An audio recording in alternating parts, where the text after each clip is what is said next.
Mesdames, Messieurs, peuple congolais, je fais ici la chronique du processus conduisant à la chute inévitable et inéluctable d'un dictateur. Ici, il s'agit du dictateur Denis Sassou Nguesso du Congo-Brazzaville. En effet, toute dictature a durée de vie limitée. Mesdames, Messieurs, peuple congolais, être citoyen, c'est être informé. Et pourquoi? Parce que l'ignorance est la pire des souffrances. Le savoir et la connaissance libèrent. Pour info, le 5 octobre prochain, Denis Sassou Nguesso devrait renouveler ou non le contrat d'exploitation du terminal pétrolier d'Endieno à Total. Notons au passage que ce terminal est géré ou exploité à 63% par le groupe pétrolier français Total et à 37% par Eni italien.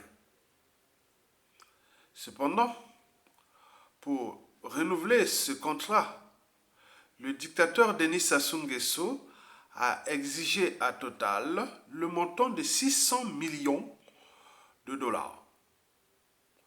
Ce que le groupe pétrolier français refuse. Total a même décidé de délocaliser depuis ces derniers temps une partie de ses activités et d'outils de production en Angola et au Gabon. S'agit-il là d'un chantage ou de pression exercée par le groupe pétrolier à l'égard du dictateur Denis Sassou Nguesso qui, 23 ans auparavant, fut réinstallé au pouvoir par le financement du groupe pétrolier Total. Il s'agit donc ici d'un conflit d'intérêts entre l'employeur, la multinationale française Total, et son employé, le dictateur Denis Sassou Nguesso, sous l'œil de la France-Afrique et par translation de la France. Il semblerait que le divorce entre Total et Denis Sassou Nguesso serait déjà presque consommé et par translation avec la France. Mais celle-ci craint la chute du dictateur Denis Sassou Nguesso. Mesdames, Messieurs, peuple congolais, en attendant la date butoir du 5 octobre prochain, alors pourquoi Denis Sassou Nguesso a-t-il déjà perdu son bras de fer avec le groupe pétrolier Total? C'est pour une simple raison. En effet, le modèle économique du dictateur Denis Sassou Nguesso n'est pas aménageable. Il n'est calqué que sur la rente pétrolière. 70 à 80% des recettes de l'État qui sont depuis des années gérées dans l'opacité totale.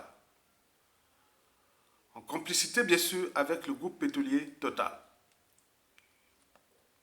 Je répète, le modèle économique de Denis Sassou Nguesso n'est pas aménageable. Il n'est calqué que sur la rente pétrolière. Autrement dit, Denis Sassou Nguesso n'a su ni diversifier son modèle économique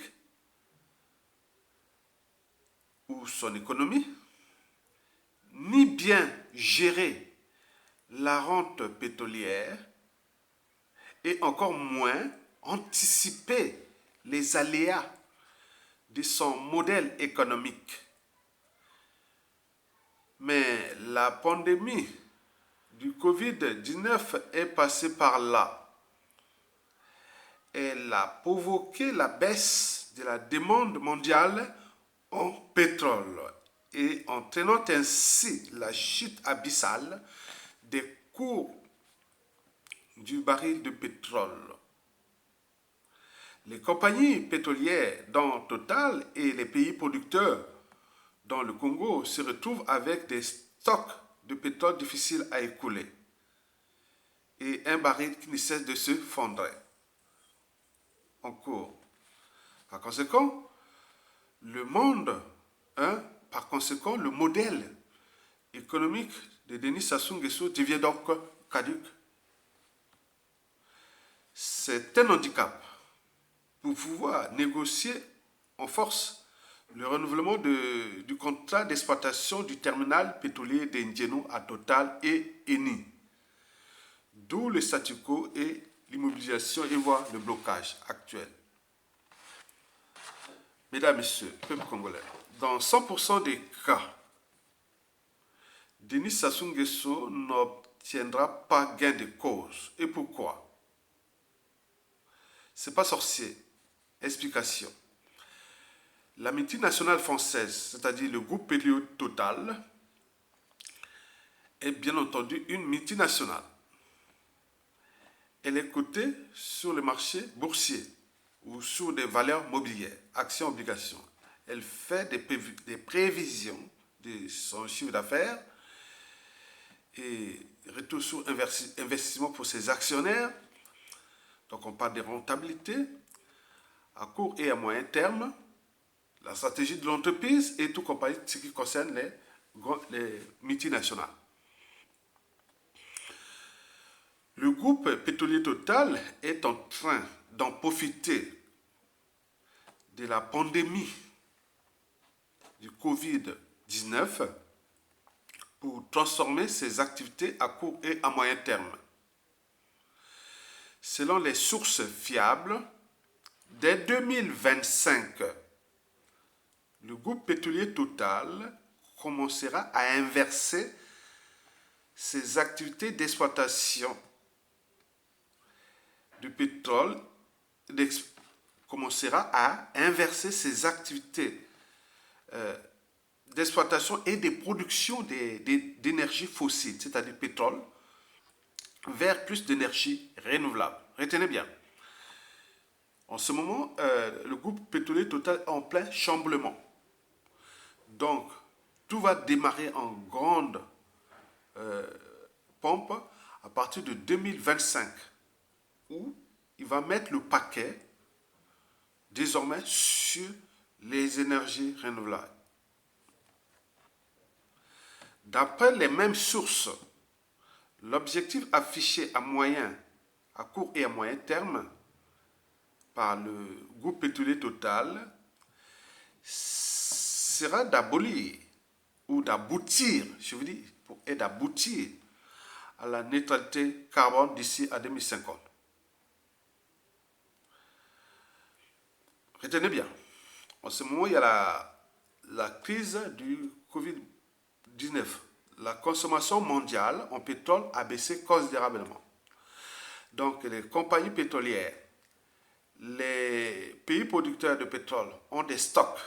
S'il y a trop de stocks, il y a trop de pétrole. Notons au passage qu'avant l'arrivée du Covid-19, les États-Unis étaient déjà en autosuffisance énergétique grâce au pétrole de gaz de schiste. N'oublions pas le Canada avec les pétroles de sable bitumineux de l'État d'Alberta. Donc il y a trop de stocks au Canada et il y a trop de stocks. En ce moment, il y a trop de stocks de pétrole. Après le Covid-19, pour le consommer, il faudra attendre 3, 4, 5 ans. Complètement. Parce que la machine à production continue. On ne peut pas l'arrêter comme ça. Mais certaines compagnies pétrolières commencent à l'arrêter. Ils ne vont plus le reprendre parce que c'est trop lourd. Pour répondre, si on arrête, pour répondre à l'exploitation, ce sera trop lourd. Et donc, ce que fait Total, il est en train de démanteler ces plateformes ou ces outils de production, notamment dans le golfe de Guinée, il est en train de démontrer ceux qui ne sont plus rentables.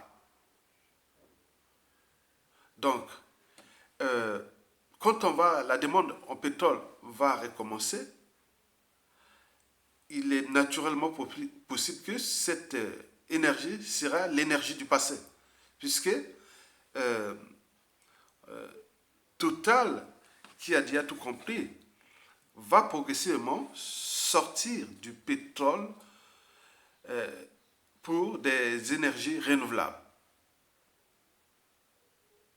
De ce fait, Denis Sassou Nguesso n'a plus ses moyens de chantage et de pression au bras de fer qui vient d'engager avec Total, affaire à suivre. Donc, vous allez engager un bras de fer avec quelqu'un qui est en train de tourner le dos à ces énergies-là, qui deviennent les énergies du passé. Parce qu'au même temps que nous sommes en train de souffrir de ce Covid-19, les technologies vertes, tout ce qui s'oriente vers les énergies renouvelables sont en train de bosser à fond. Ils sont en train de créer là. Donc il y a les transformations. Vous savez que depuis des milliers d'années, dans la civilisation, à chaque fois qu'il y a eu des crises, il y a eu des transformations. Donc cette crise-là va transformer quelque part l'humanité du modèle énergétique énergivore ou fossile vers les énergies renouvelables. Et donc ce qui va se dessiner. Et retenez bien, les billets d'avion et autres vont devenir de plus en plus chers, mais il y aura moins d'empreintes écologiques. Donc il y a cette transformation avec des produits qui vont devenir de plus en plus chers, mais il y aura moins d'impact ou d'empreintes écologiques. Mesdames, Messieurs, peuple congolais, depuis 2020, dès janvier, ce fut pour la première fois au monde où l'Europe occidentale consomme désormais plus d'énergie renouvelable que d'énergie fossile. Retenez bien, l'Europe est à l'équilibre en ce moment. Donc il consomme beaucoup plus d'énergie renouvelable que d'énergie fossile. Or, l'Europe fait partie quand même du bloc qui avait la demande en énergie fossile. Donc, oui, l'objectif énergétique européen est la neutralité carbone d'ici à 2050. Donc, il n'y aura plus d'énergie fossile. Donc, ils sont en train de travailler sur les produits qui vont remplacer les anciens produits. C'est comme quand on partait de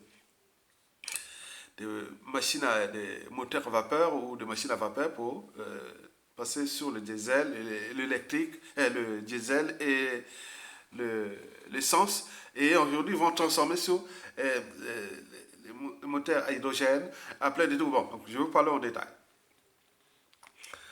La Chine, deuxième consommateur d'énergie fossile au monde, va pas à pas rentrer dans la mêlée. Elle vient d'ailleurs de déclarer que d'ici 2050, la Chine aura atteint son objectif, c'est-à-dire la neutralité énergétique, la neutralité carbone. Donc il y aura moins de consommation d'énergie fossile et il n'y aura que plus d'énergie renouvelable. Donc vous imaginez que l'Europe et la Chine sont en train de s'orienter leur modèle économique énergétique vers les renouvelables. Donc, par conséquent, ceux qui vont encore investir sur cette énergie fossile-là, bon, ben, ça sera à perte. En ce moment, heureusement qu'ils avaient investi avant le Covid-19. Maintenant, aujourd'hui, tous ceux qui font le pétrole, personne ne va plus investir dans le pétrole. Non. Sauf que consommer ce qu'on avait déjà investi. Et après, on va abandonner ça. Donc, vous avez tout compris. Mesdames, Messieurs, peuple congolais. Donc, tout s'accélère vers du renouvelable. De ce fait, nous assisterons à l'abandon progressif d'ici à 2030, 2050, beaucoup plus de toutes les plateformes d'exploitation de pétrole. Donc, à moins en moins rentable. Mesdames, Messieurs, peuple congolais, d'ici à 2025, nous assisterons progressivement aussi à l'abandon progressif des sites d'exploitation en mer du pétrole. Le cas du bassin du Congo, nous au Congo, Brazzaville, le golfe de Guinée, hein, Congo, Gabon, Cameroun, Angola, bon, bah, les groupes pétroliers vont abandonner ça progressivement. Ça, c'est sûr et certain. Donc, Denis Sassou Nguesso n'aura pas ces 600 millions de dollars qu'il espérait pour financer ses hold-up électoraux ou pour acheter ses armes ou pour ses biens mal acquis ou pour satisfaire les copains et à niet. Vous avez tout compris. Donc il peut pleurer, il peut faire le chantage, mais le risque c'est que s'il joue avec le feu, il risque de se faire brûler lui-même parce que le groupe Total, c'est le cheval de Troie énergétique de la France. Et donc si tu commences à faire trop de chantage, trop de pression, tu risques de couler aussi. Parce que c'est Total qui a ramené Sassou Nguesso au pouvoir en 1997 à travers le coup d'État sanglant.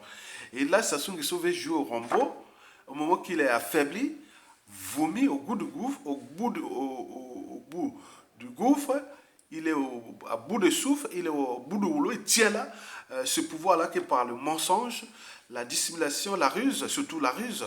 Et aujourd'hui, il devient de plus en plus isolé dans son pays et également avec ses anciens partenaires. Je ne sais pas quel investisseur aujourd'hui va-t-il investir dans un pays où l'individu a déjà des soucis, par exemple un pays où le Fonds monétaire international refuse de lui octroyer un crédit, un prêt, mais il y a un souci.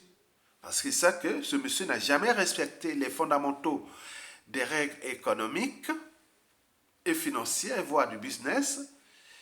Il n'a pas su gérer l'abondance. Comment va-t-il gérer la pénurie? Et il n'a jamais diversifié son économie. Il a un modèle économique qui est désormais obsolète. Et ce monsieur a des dettes avec ses traders parce que l'histoire des préfinancements, il en a reçu beaucoup d'argent en avance, c'était sur le pétrole, et maintenant là, les autres ont investi à perte, donc lui réclament cet argent, les traders. Donc, il a la dette des traders, il a la dette avec la Chine, qui ne veut plus lui faire ces travaux, grands travaux-là. Il n'y a plus rien, vous voyez qu'il n'y a plus rien. Bon, donc, si on pouvait résumer, Total Dignette, donc ça se perd au moins 80% de ses revenus qui vont. Et ce modèle-là, même après Sassou Nguesso, nous devons commencer à penser à un autre modèle économique. Donc il faut le savoir. Je l'ai dit dans la vidéo que je faisais en 2015-2016. Vous voyez comment je parlais du développement durable, du développement soutenable, la transition écologique et autres. Donc Total, Dignette, je ne veux pas l'investir là, parce que pour Total, bon, c'est un truc qui aujourd'hui, le terminal pétrolier de Njono est rentable pour Total, parce qu'il a investi là, donc il dit, bon, ben, si on peut renouveler, bon, on fait un petit montant, et après, bon, ben, on laisse exploiter ça, je vous donne le peu de pétrole qui reste, parce que nous, en réalité, Sassou Nguesso ou non, d'ici la sortie du Covid-19, nous allons avoir que 20 à 25% des revenus du pétrole, puisque la demande va baisser et la production va baisser aussi. Ce n'est plus rentable. Donc il faut penser déjà à un autre modèle économique. Donc Total va bénéficier de ça, un petit truc qui est rentable pour lui, il va chaler, il va chercher à gérer ça jusqu'à ce qu'il abandonne. C'est tout. Il n'y a plus d'investissement sur le pétrole. Vous avez tout compris.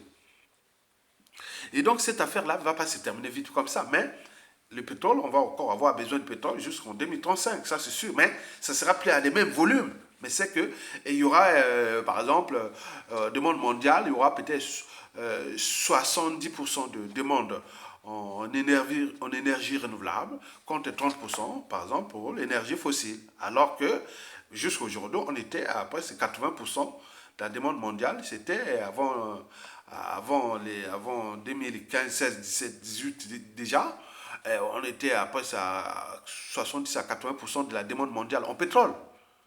Maintenant là, ça s'est effondré complètement. Ça va s'effondrer.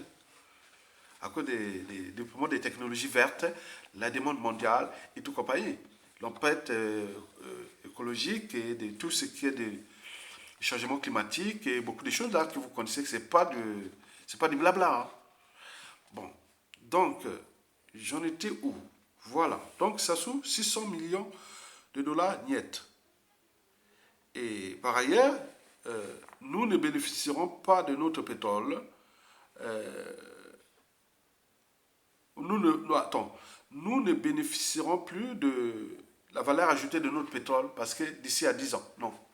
Donc comptez bien, ça peut tomber là maintenant. Nous, on peut avoir un petit peu de moyens, petit peu, mais pas grand-chose. Jusqu'à 2030, c'est fini. Hein, c'est fini. Le pétrole va rester ça. Bon, bref. Et donc les recettes vont diminuer. Et donc pour nous, les 20 prochaines années, il faut changer de modèle économique. Que nous sommes les bassins du Congo, on a plein d'atouts. Et donc il faudra repenser un nouveau modèle économique. Donc pour Sassou Nguesso, le problème de Sassou Nguesso, c'est que on ne joue pas au dictateur sans argent. On ne joue pas au dictateur sans argent. Mais il va avoir moins en moins de l'argent.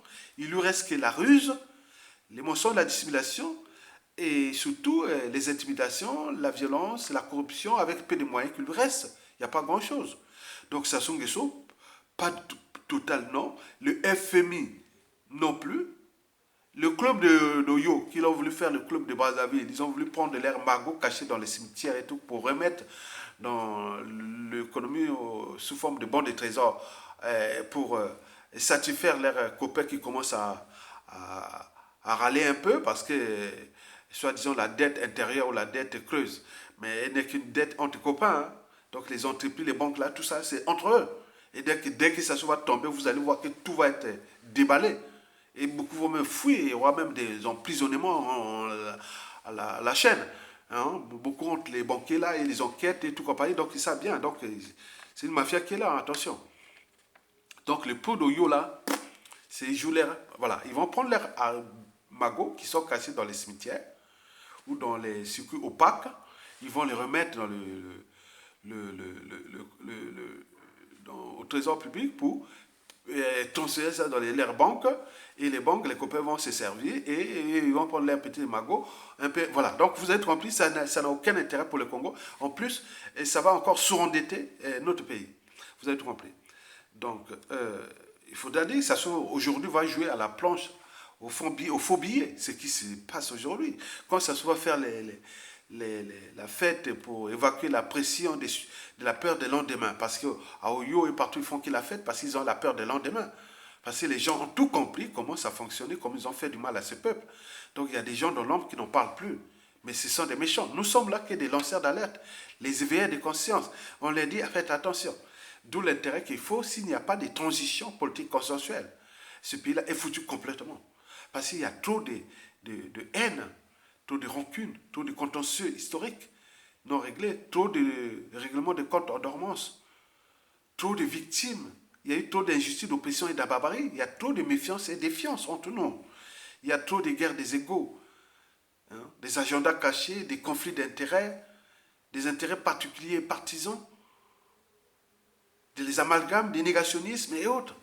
Vous voyez comment pour mesurer la température de ce qui peut être dangereux pour nous, regardez un homme aussi consensuel comme moi. Regardez quand il arrive des embrouilles avec ce qu'on appelle la diasporie ou autre. Vous voyez comment les gens viennent faire. Ils viennent vite. Ah oui, Ayas, monsieur, il est dangereux. Monsieur Ayas, c'est une girouette. Monsieur Ayas, attendez, vous voyez déjà cette émotion-là. Nous avons eu ça, c'est ce qu'on a vu pendant Yulu, Massamba Deba, Marine Gwabi, Pascal Lissouba, Denis Sassou Nguesso, Yobi, tout ça, mais qui ont conduit quoi? À des emprisonnements injustes, à des assassinats, et à tout ça, ça n'a pas changé. Hein. Donc, d'où l'intérêt pour récupérer ce pays. Il faut qu'il y ait une transition politique consensuelle de 5 ans où tout le monde va venir avec ça. On va mettre, plus si la feuille de route sera bien donnée avec les POT. Et dans toutes les administrations, dans tous les ministères, l'Assemblée constitutionnelle, le Haut Conseil de transition, le gouvernement de transition, et tout ça, on va mettre les feuilles de route, tout travailler ensemble. Vous n'avez plus à passer votre temps à insulter ou à chercher à trahir les uns et les autres. Vous allez dire, voilà, votre projet, elle est là. Si vous n'êtes pas capable, donc vous n'êtes pas capable.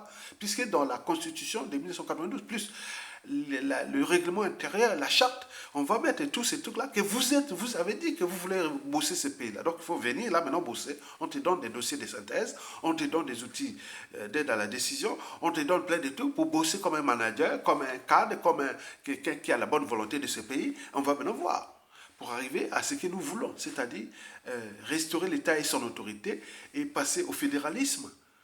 Et oui, pour que ces pourris vendus là vont jouer leur tribalisme dans leur propre tribu. Il n'y a plus à dire la faute à telle tribu parce que non, le centralisme, c'est une façon pour eux de s'échapper, hein, ou de jouer toujours aux amalgames du tribalisme. Maintenant là, ils vont être avec des régions semi-autonomes chez vous. Maintenant on va voir entre vous la tribu, oui. Donc il faut diviser le pays en 3 ou 4 blocs. Il y a une bloc, soit disons 3 blocs, un bloc sud, un bloc au milieu, un bloc au nord, ou un bloc au nord, un bloc à l'est, un bloc... Non, non, non, non. Ceux qui veulent faire ces blocs-là, ils font bloc, par exemple, pour le Boinzal, Plateau, pour le... Non, vous faites ça. Mais il y a d'autres régions, d'autres tribus qui voulaient être une région semi-autonome. Nous, on dit qu'à Makwa, c'est semi-autonome. 100%. On n'a plus besoin d'aller dire, ah, c'était la faute des Boshi, ah, la faute des Kouyou, la faute de Likouba, la faute de Teke, la faute de... Non, non, non. On vit une région semi-autonome. Si les autres veulent le faire, demain c'est comme ça. En fait, il n'y a pas à imposer là. Donc, il y aura même un référendum pour ceux qui veulent être des régions semi-autonomes, et les tribus semi-autonomes. Complètement. Et donc, ne venez pas mélanger ce qui n'a pas marché. Qu'on va déplacer ça, qu'on va faire 3 blocs. Non, non, il n'y a pas. Ceux qui veulent rester des blocs, ils restent les blocs. Petits blocs entre eux. Mais les autres vont demander leur autonomie, une région semi-autonome. Je vous l'ai dit que nous avons, par exemple, le cas, hein, je suis à Charité bien ordonnée, commence par soi-même.